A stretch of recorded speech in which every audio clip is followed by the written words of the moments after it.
Then niyama is how you hit yourself, how you um, observe, and how you make yourself a better um, overall. There are five niyama. The first one is saucha. Sauchas mean cleanliness, purity. Um, Saucha is about your body, about your space, your living condition, about your mind and your thought. In yoga practice, we practice kriya, so it's about all the cleansing technique is about your organ, about your breath, your nostril, um, and then come to life. You keeping yourself in hygienic conditions. You clean your house. You keep everything nice and tidy.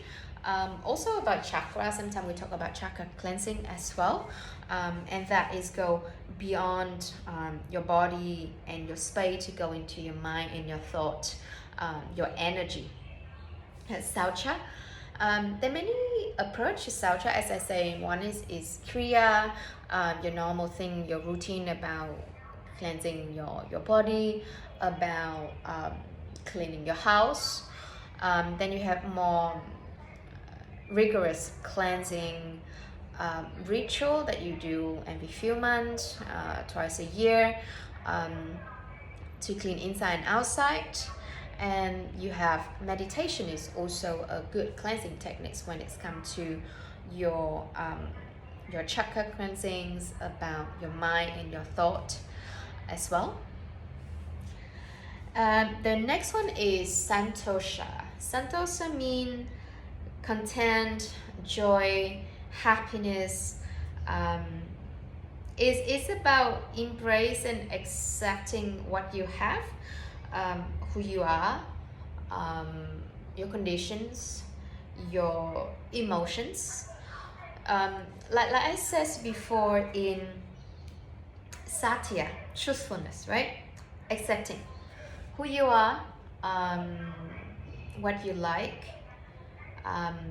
what you don't like, how your body feel today, how you're emotionally at the moment. When you be able to accept things like that, whether you a happy person, whether you depressed, you everything, if you accept it, it will be the first step that help you to move forward. I have time in my life where I don't feel happy at all. I would wake up in the morning and cry. Don't want to go to work, don't know what to do with my life. And it takes times for me to accept those symptoms, those steps in my depressions, first step, second step, or whatever it is that you are. Not be able to accept it will just let yourself dive deeper and sinking lower into that very dark space. If you think about it, the moment you're accepting your problem, that's where you can start being able to break down the problem. And when you break down into simple steps, you'll be able to solve it, resolve it, step by step. Okay. Next to Santosha, we have tapas. Tapas mean austerity, dedication, commitment, self-discipline. Let me think what we can link to tapas is what we're gonna link very nicely to brahmacharya, about putting your focus, putting your energy to do things. And back to the example I have before about how I study for my exam. So I do that every day, dedicatedly go to the library, not going out. So that's my dedication, that's my self-discipline. I'm going to do this, I'm going to achieve this. Yep. On the mat is about abhaya. So it's steadfast practice, dedication to practice. You set the time to do your practice every day, sometime a week, at the same time, you go and do it.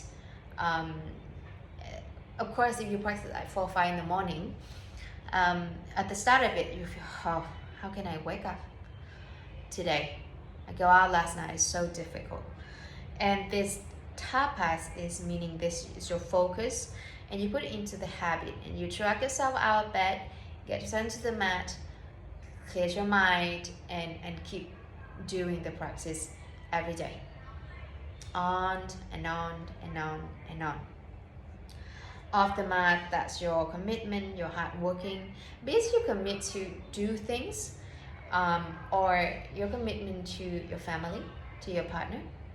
It can so also be your commitment to be truthful to yourself, to be truthful to other, about keeping your promise as well. So dhyaya is means self-study. Self-study, sometimes you don't need to go to classes to learn things. You learn things from every walk of life. You read a book and learn yourself.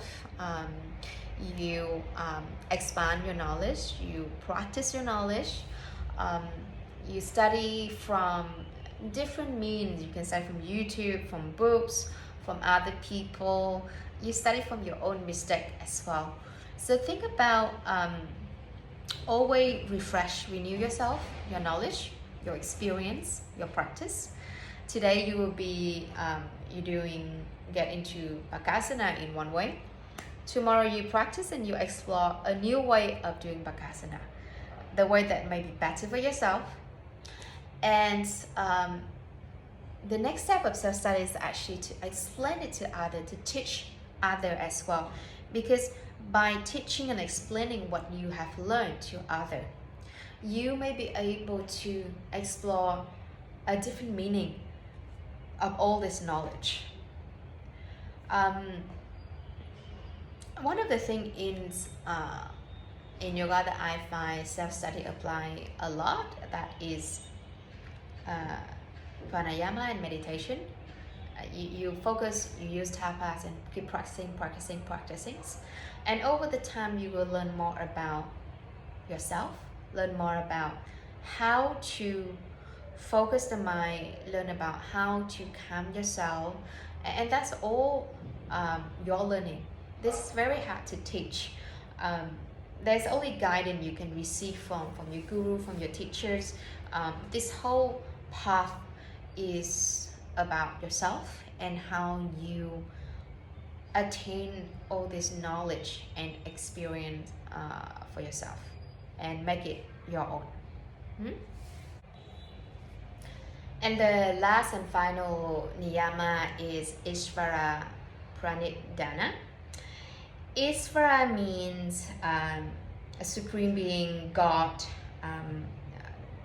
ultimate reality, true self, something higher than yourself. And Pranidhana means fixings. Ishvara Pranidhana means surrender to God, surrender to some higher self, some higher deity. God is a very tricky word to work here. Some may think it's a bit more spiritual, it's a bit religious. But think about something above you, something better, something that you, even is simply your better self that you want to reach to as well. Surrender to that. Applying Ishvara Pranidhana to life, there are two ways to look at this. Some may think it is a path to peace and realization, require no pain, effort in our part, as we simply letting go of our ego, devote everything to our higher powers, and completely devoting our action to things that we consider higher than ourselves.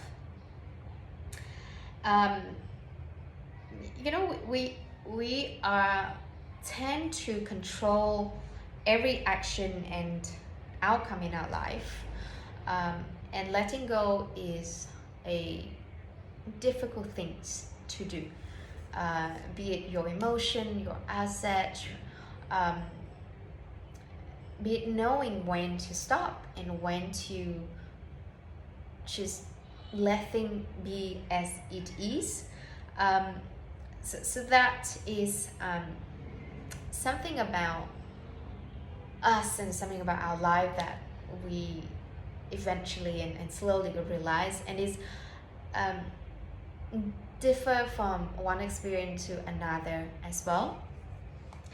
In yoga practice, surrendering means, let's take an example. Okay, so asana mean a comfortable seated positions. So when we go into an asana, we surrender ourselves to the asana. Don't push too much. You go to warrior two and just stay there. Feel good about this particular posture.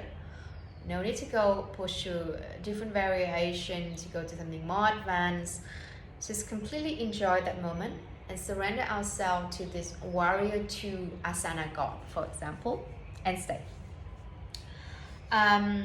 Or savasana. This is when some people feel very difficult in savasana. You have to surrender yourself to letting go of everything. Just rest. I have a student before, and I participated with her for a few years, and I think for the first year I participated with her, she's one of the person that couldn't close her eye in savasana. She rests there, but everything was so active. The body may be rested, but the mind was super active. She couldn't close her eye. She feel like losing control when she closed her eyes.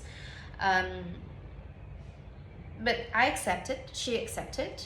We all know that that's something that needs to be worked on. That's something, it will come with times. And I do think it's take probably about 1.5 years for her to be able to close. And the first time she do that, I was like, you know that you closed your eye today, did you realize that? And she's like, yeah, I did. So it takes time to do that. And it takes time to letting go, surrender to things in your life as well. So don't be so harsh on yourself. You may not be able to fully enjoy yourself and immersing yourself in the experience today, but maybe tomorrow, maybe the next day, maybe next year, maybe in 10 years, maybe do that. The whole point is to keep reaching yourself toward that journey. Okay, and so that is 5 yama and 5 niyama. Thank you. Namaste.